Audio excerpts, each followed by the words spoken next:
So, I just realized I've been unconsciously chasing the perfect vampire story for pretty much my entire reading life. Case in point.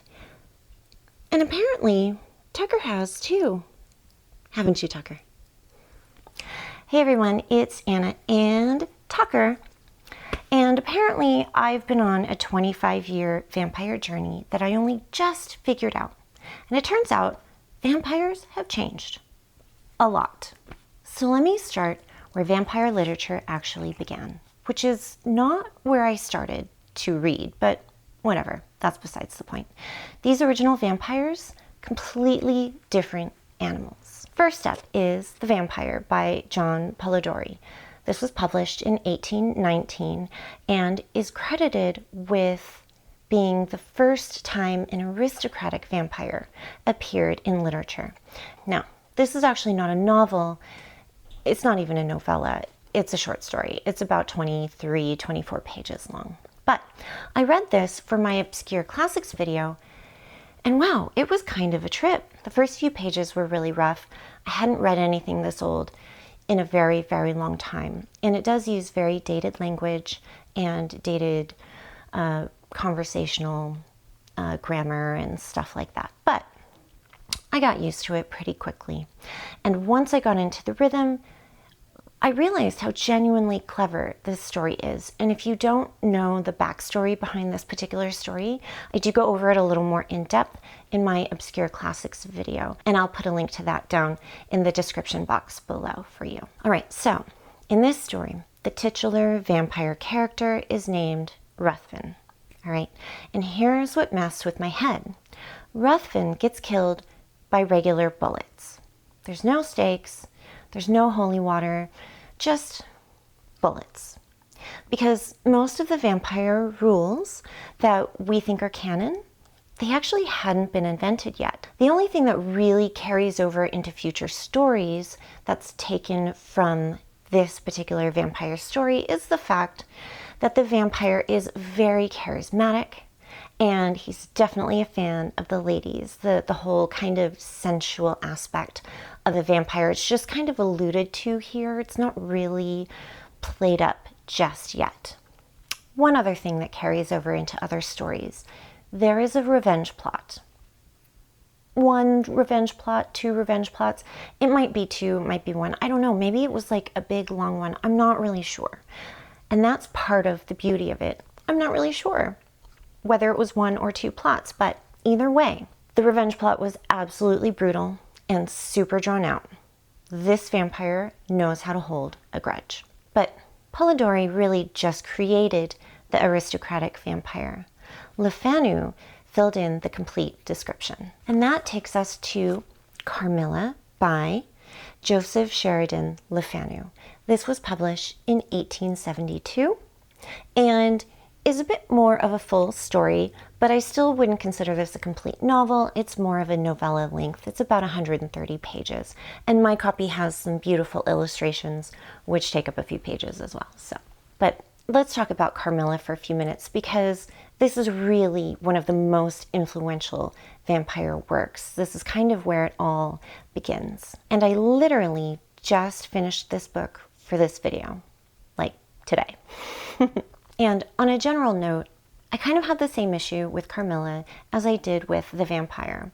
It was hard to get into at first because of the writing style. Again, even though it's about 60 years later, it's still written in a much older style using older grammatical conventions and stuff like that. But around chapter 6 or 7, somewhere in there, it got really good and it was very difficult to put down. So, if The Vampire created the aristocratic vampire, Carmilla is what filled in the complete description. Fanu basically invented the vampire playbook that we still use today. And this was really fascinating for me. So let me break down all the things Fanu did in Carmilla that a lot of authors would draw from and carry into modern day vampire stories. I think you'll be quite surprised, because I was. First, let's talk about the daylight rule. In Carmilla, vampires are not killed by daylight, but They do avoid daylight until the late afternoon, and if they do happen to go out in the daylight, they are significantly weakened.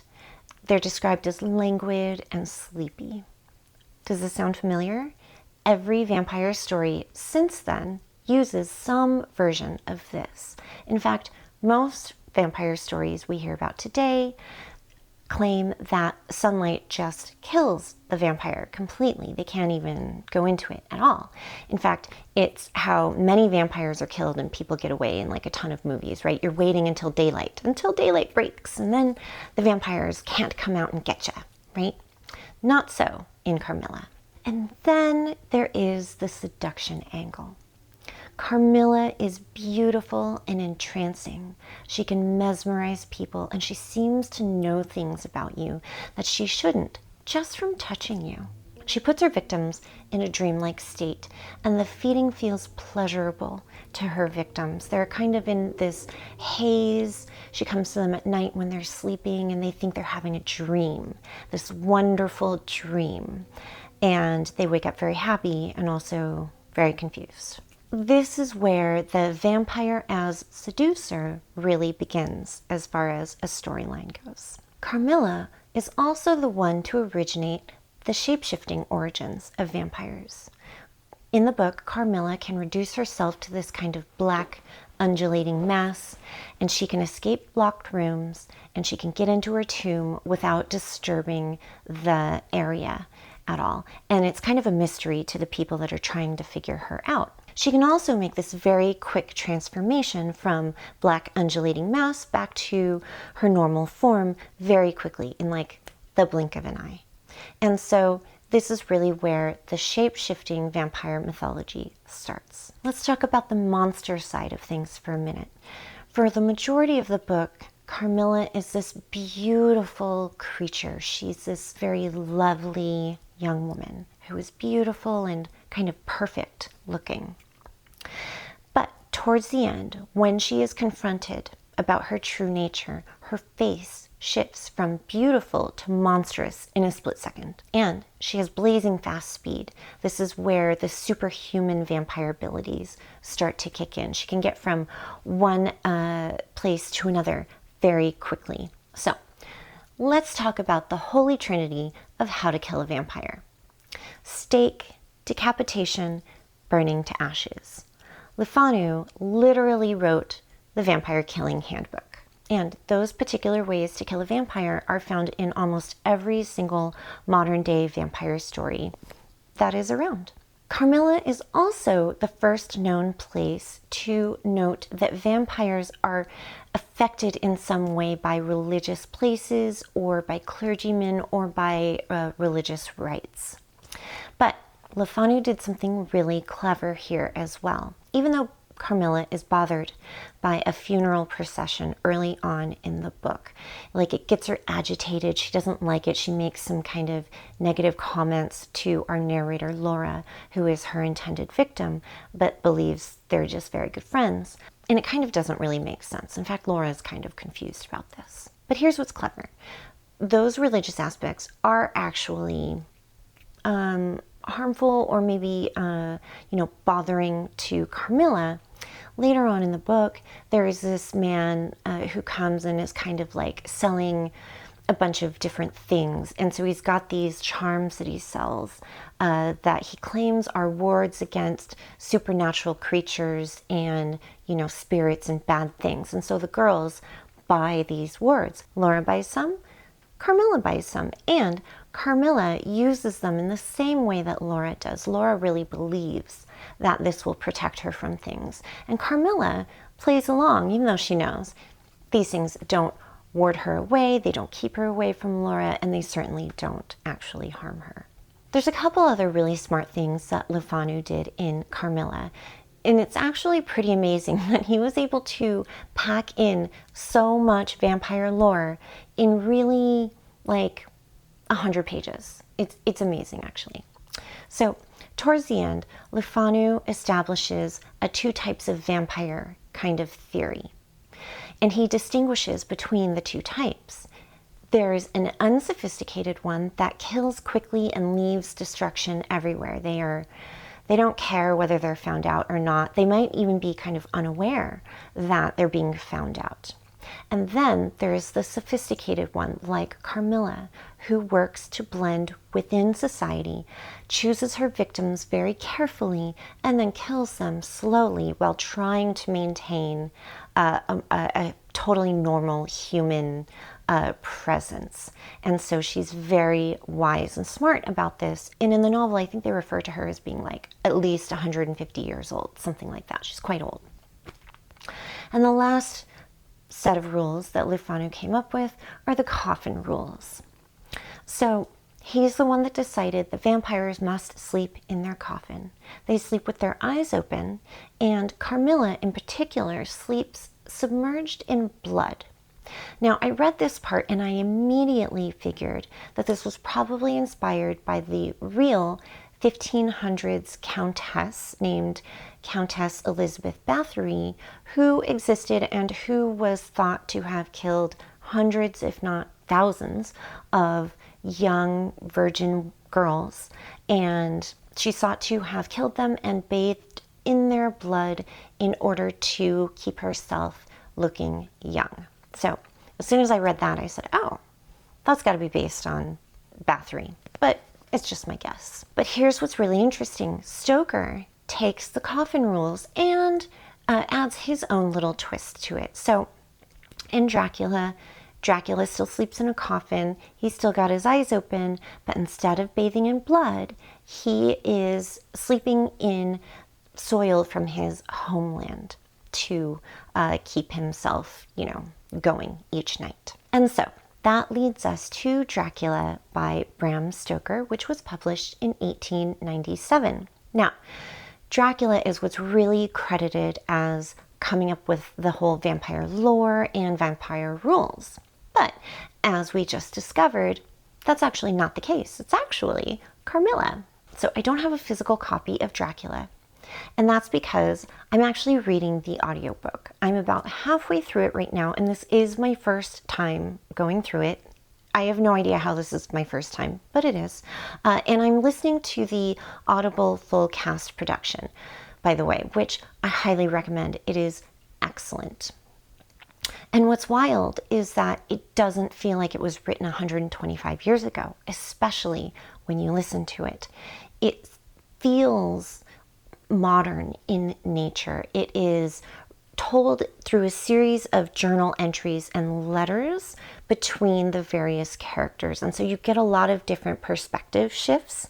And so it's all in first person. It just depends on which person is talking at the time. And so for the audiobook in particular, every time we get a different perspective shift, we get a different voice. And so it helps really bring things alive. In fact, it helps so much, I keep getting Winona Ryder flashbacks every time I listen to this book. So that should tell you how much the movies have shaped our vampire image. Even though I'm only halfway through Dracula, I can tell Stoker's writing is so much more sophisticated than Le Fanu's. Not that there's anything wrong with Carmilla. If you love vampires at all, I highly recommend you go back and you read both The Vampire and Carmilla. They're both very good. But back to Dracula and kind of what sets it apart, and I think this is why everybody considers Dracula the foundation of vampire lore, is because it's so readable. And it really makes sense that his is really set apart because Stoker worked in theater for years and he knew how to make things cinematic in nature before anybody even knew what the cinema was. Working in theater productions, you still have to make things cinematic, right? And so he knew how to do that, and he took what he knew from theater and he put it onto the page for all of us to enjoy. So Stoker basically took Carmilla's template and turned it into literature. So these are the originals: aristocratic, genuinely scary, following rules that would later become canon. But here's where my actual vampire education started. My high school vampire education came from two main sources: my dad's bookshelf and my Buffy obsession. Yes, my dad. This will make sense in a minute. So my dad had Interview with the Vampire and the Vampire Lestat by Anne Rice on his shelf, which tells you that in the 90s, these books weren't just teen vampire books. They were books that adults took seriously. Also, my friend was super into Anne Rice, and she was also reading Interview with the Vampire, so it was this whole cultural moment that I decided to take part in because it sounded really interesting. And so Rice, I think, is responsible for kind of one of the main transitions of vampire lore in general. I read the first 3 books in the series, Interview with Vampire, Lestat, and Queen of the Damned, and they completely changed what vampires could be. Instead of monsters, they became these tragic, philosophical, sympathetic beings. In Interview with the Vampire, Louis is literally telling his story to make us understand him. Rice was the queen of making vampires the protagonists of their own stories. Now, during this time, I also read The Witching Hour by Anne Rice, which is the first book in the Mayfair Witches series. So my Rice memories are a bit muddled, but I remember how huge this whole Anne Rice and the Interview with the Vampire phenomenon really was. Plus, the movies with Tom Cruise and Brad Pitt, they were a cultural phenomenon. So now let's talk about the Buffy factor for a second. Now, I know that Buffy is not based on books, although there are graphic novels that exist now after the TV show. But sometime, I think maybe in middle school, I watched Buffy the Vampire Slayer, the movie, for the first time, and I fell in love with it. It's this very campy take on vampires. It like doesn't take itself too seriously, and that's part of the genius of the movie. It's great. If you've never watched it, you should definitely go watch it. It's a really good movie. But then after that, Joss Whedon came up with his version of Buffy the Vampire Slayer, and the very popular TV show was born. That started when I was in late high school and continued on through my college years, and it is still one of my all-time favorite shows. I watched every single episode of Buffy. I was there for it. And if I couldn't be there for it, I set the VCR with a fresh tape. And then after VCRs weren't around anymore, I think I had a TiVo, and then I set the TiVo to it, and then it might have even spilled into the DVR era, I don't know. But my point is, I never missed an episode. I have seen them all. It's amazing. If you haven't watched it, you should definitely go see it. I think there's like 6 or 7 seasons. It's awesome. So here's how it relates to vampires in literature. Buffy got a lot of things right about vampires that we'd later lose in vampire literature. Vampires could be romantic interests and still actually be dangerous. You had Angel, you had Spike, you could fall for them, but they could still kill you. And that tension was everything. I was Team Angel, by the way. I hated Spike for a long time, and then they made him kind of sympathetic towards the end. But I was never Team Spike, officially. I was always Team Angel. What do you guys think? Were you Team Angel or Team Spike? Let me know in the comments. But looking back, I think Buffy found that perfect balance that people had been looking for. Oh, and one more thing. I also read the Vampire Diaries book in high school. In fact, this is my original copy. I only read the first one, but I loved this. I fell in love with this story so much. Now, I'm telling you this because it becomes important in a little bit because the TV show would hit me in a completely different life phase. So, Rice made vampires sympathetic. Buffy kept them dangerous, but dateable. And by my late 20s, vampires were having this massive TV moment. So I'm 28 and the Vampire Diaries TV show premieres, and it's completely different from the book. But I was hooked either way. I watched it religiously for the first 6 seasons. Also around this time, True Blood was released, and I also loved that as well. It was fantastic. I thought about reading the Sookie Stackhouse books, but I'd heard mixed reviews on the writing itself, and so I decided to skip it. Let me know in the comments if you think that was a mistake. Should I go back and read some of the Sookie Stackhouse books? What do you think? Anyways, the point is, vampires were everywhere, and they were totally mainstream during this period of time. All right. Now, we've gotten to the elephant in the room. Do you know what it is? Yes, that's right. It's Twilight. Okay, guys, let's talk about it. So, I'm in this whole vampire TV phase in my late 20s, right? And Twilight, the book, had been out for a while, but I'd been busy with college and then finding my first career job, and it wasn't really on my radar. I was too wrapped up in the TV version of stuff. But then I started to see this book, Twilight, and it was talked about everywhere, literally everywhere. So I grabbed a copy for business trip, and here it is. This is my copy, and I genuinely loved it. I really did. Okay, you can laugh here. I will pause.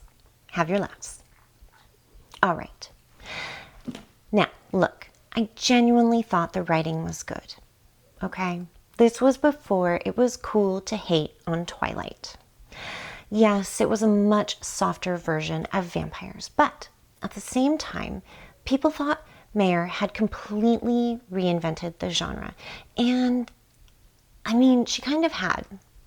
So then, of course, I got the next book, New Moon.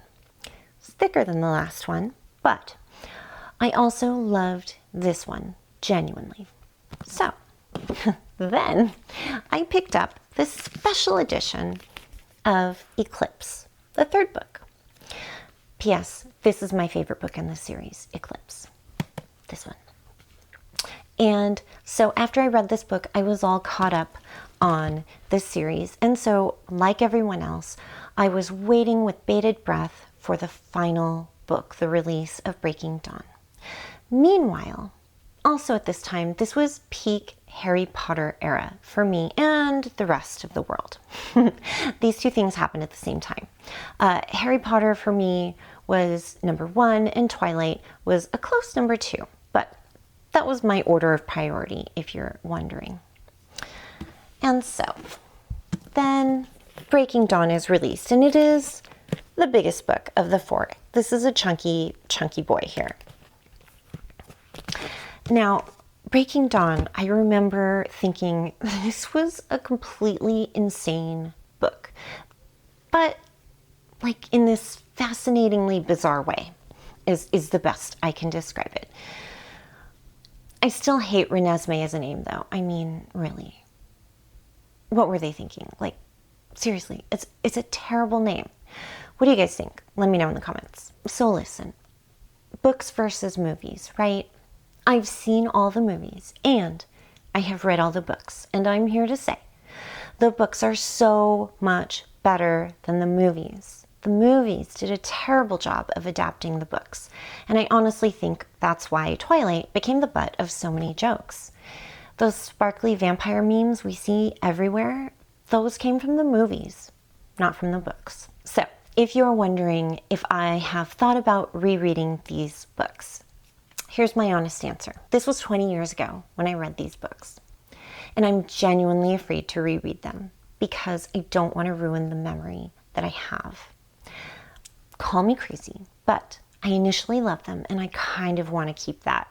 I'm a little afraid. I think I just want to preserve that memory. I want to look at the books on my bookshelf, have a nice little memory, say hi every once in a while, know that they're way better than the movies, and move on with my life. By this point, I'm in my late 20s, we're at peak vampire TV area, and I'm completely conditioned to expect vampire romance at this point.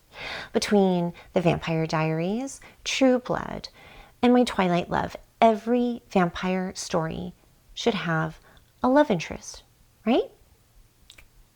Well, fast forward about a decade or so, and 80s nostalgia was about to completely change my perspective. All right, so a few years ago, I'm in Barnes & Noble, and I see My Best Friend's Exorcist by Grady Hendrix, and I immediately make an 80s nostalgia purchase.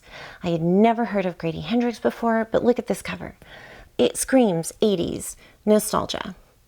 And so I had to have it.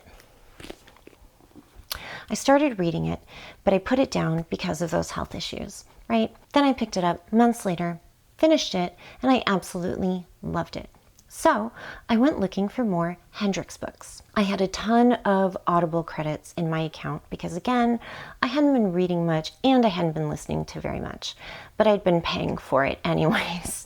And so I decided, okay, I'll look for an audiobook, and I came across the Southern Book Club's Guide to Slaying Vampires, audiobook by Grady Hendrix, and I decided that's a great one. I hadn't read anything having to do with vampires in quite a while. So I started listening to it, and I thought it was slow at first, but maybe I wasn't in the right headspace. I stopped listening to it, and it sat on my digital shelf for months. Again, are you noticing a trend? I do this a lot. Then, when I was planning this channel earlier this year, I decided I should actually finish the books that I had started. I needed content, guys. I really did. I mean, you can't have a booktube channel if you haven't read or listened to any books recently at all. It's kind of a problem.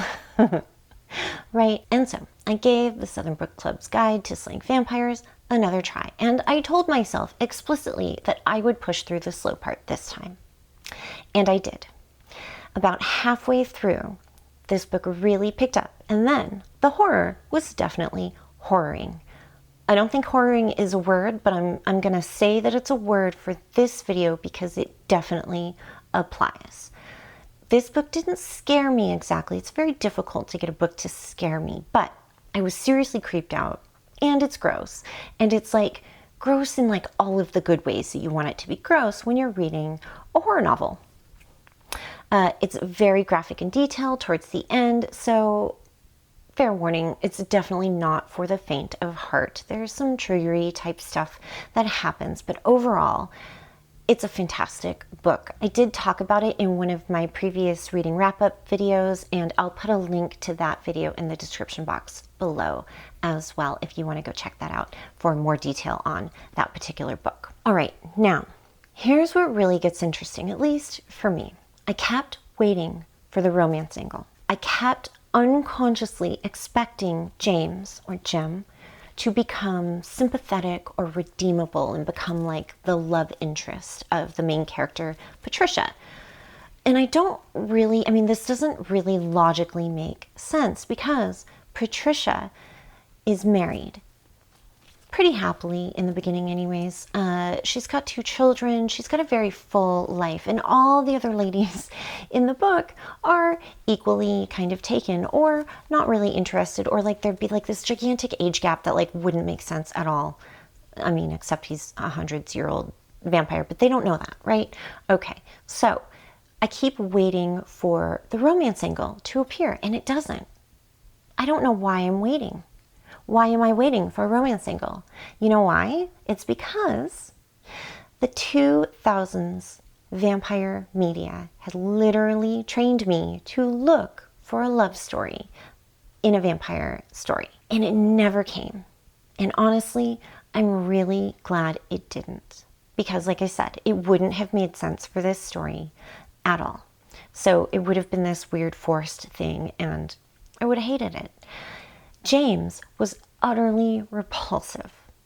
He's like the most completely awful being. And I was so relieved when he got what was coming to him, because he certainly did. This was finally a vampire who was an actual predator and not a misunderstood love interest, which is fun in its own right. Don't get me wrong. Definitely fun. But, you know, what Hendrix did is he stripped away all of the romance that had been building up in these other very popular vampire stories for the last 20 years.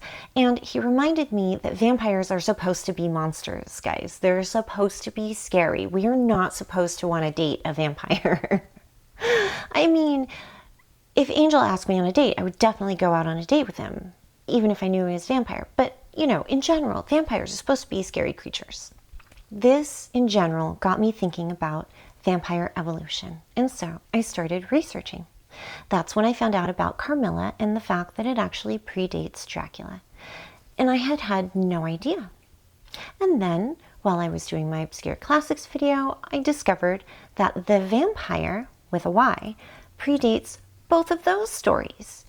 And I realized that vampires have a whole fascinating literary timeline I was completely unaware of, which is very strange because I have loved vampire literature since my very early days of reading, but I had no idea of the evolution of it, you know? And so that's when it hit me. I'd been reading this vampire evolution completely backwards. From modern horror all the way back to the originals.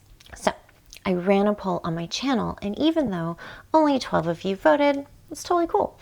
It was enough to give me the information I needed. The Something with Classics was the winner, but the literary history of vampires was a close second, and so here we are. That's how we got here. So, what did I learn from accidentally reading 200 years of vampire evolution backwards? Well, I learned that each era's vampires reflected what the time period was afraid of or attracted to. So for the Gothic era, aristocratic predators were exploiting the innocent. For the 80s and 90s, we have misunderstood outsiders seeking connection. In the early 2000s, we had safe bad boys that you could fix.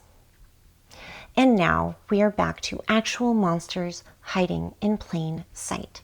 And quite honestly, if you think about what was going on in real life during those time periods, this kind of makes perfect sense. It tracks with what was going on in people's minds and in the world, and it all makes sense. And so, weirdly, even though I am not 200 years old, my reading journey kind of mirrors the genre.